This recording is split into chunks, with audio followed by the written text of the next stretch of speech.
विख्यात पूज्य राम किंकर जी महाराज के पूरा जीवन तुलसी साहित्य के प्रति, मानस के प्रति समर्पण का था। उसकी एक विशिष्ट व्याख्या और चिंतन के माध्यम से एक विशिष्ट शैली का उन्होंने सूत्रपात किया। हमें इस बात को याद रखना होगा कि लकीर का फकीर जो बनता है वह साधारण होता है, लेकिन लीक से हटकर के जो विशिष्ट कार्य करता है वही विशिष्ट होता है और वही महापुरुष होता है।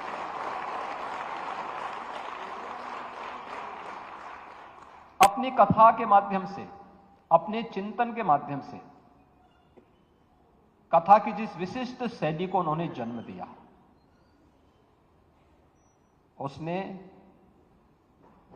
भारत के राष्ट्रपति डॉक्टर राजेंद्र प्रसाद जी से लेकर के और एक झोपड़ी में निवास करने वाले साधारण इंसान तक सबको लाभान्वित किया। कोई भेद नहीं था। और आज प्रसाद में रहने वाला कोई राजा हो या फिर कोई सबरी जैसी कोई भक्तिन हो, राम के प्रति जिसका अनुराग है वह राम किंकर जी महाराज की कथा का आनंद ले सकता है, उससे लाभान्वित हो सकता है। यह पूज्य महाराज जी की कथा के माध्यम से हम सब ने देखा और लंबे समय तक उसी निष्ठा के साथ, उसी भाव और भावना के साथ लगभग 60 वर्षों तक, 6 दशक तक उन्होंने मानस के माध्यम से सनातन धर्म की, देश की बहुमूल्य सेवा की और उनकी इन्हीं सेवाओं के प्रति कृतज्ञता ज्ञापित करते हुए 1999 में भारत सरकार ने उन्हें पद्म पुरस्कार से सम्मानित किया। याद करिए, यह देश जब विदेशी आक्रांताओं से आहत हो रहा था, उस समय, उस कालखंड में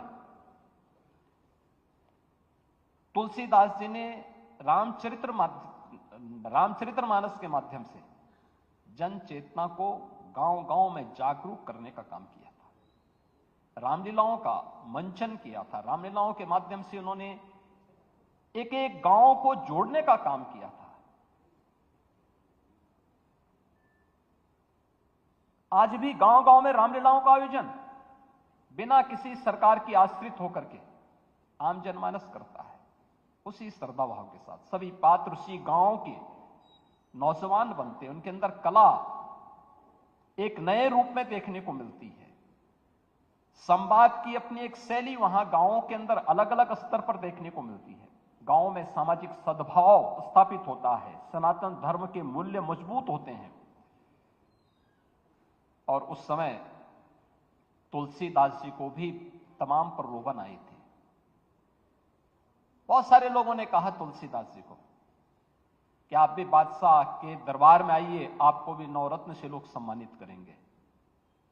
उन्होंने कहा, कौन बादशाह? कहा, अरे राजा भारत का। उन्होंने कहा, नहीं, भारत का एक ही राजा है और राम है।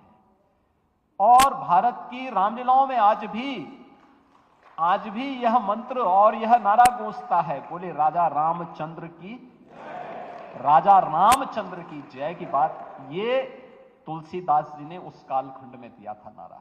उन्होंने कहा था, नहीं, भारत का एक ही राजा है, वो केवल राम है, राम के अलावा कोई दूसरा राजा नहीं हो सकता है। यह है एक संत की निडरता, निर्भीकता। याद रखना, जो मैंने कहा, लीक से हटकर के जब भी हम काम करेंगे वह विशिष्ट होगा, लोगों को आकर्षित करेगा, लोगों के लिए प्रेरणादायी बनेगा।